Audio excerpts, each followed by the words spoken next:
Une femme frappe sa belle-mère à la tête avec un gros bâton. La belle-mère tombe sur le champ et meurt. Sa fille, assise dans le fauteuil, voit toute la scène. La femme dit à la fille « Tu n'as pas intérêt à parler de ça à qui que ce soit. Si jamais tu en parles, va dans ta chambre, vite !» La fille se retire en vitesse et va dans sa chambre. La femme se met ensuite à parler toute seule. « C'est quoi votre problème dans cette famille? Pourquoi vous ne pouvez pas laisser mon mari tranquille, au moins un peu ?»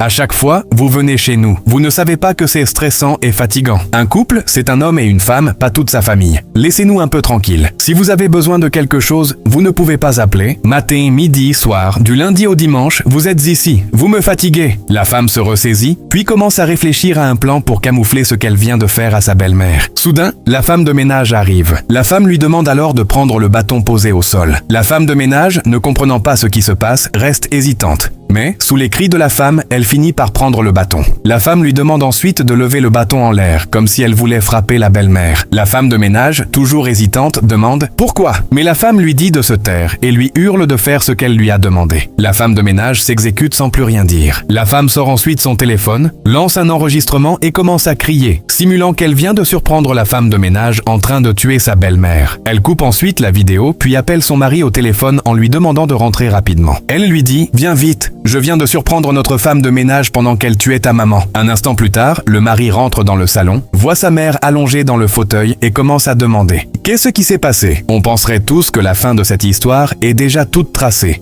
Mais quelque chose viendra compromettre le plan pourtant parfait de cette femme. Abonnez-vous et rendez-vous dans la partie 2 écrans, car la petite fille du début cache avec elle quelque chose qui conduira cette femme à sa perte et qui servira à sauver cette pauvre femme de ménage du pire.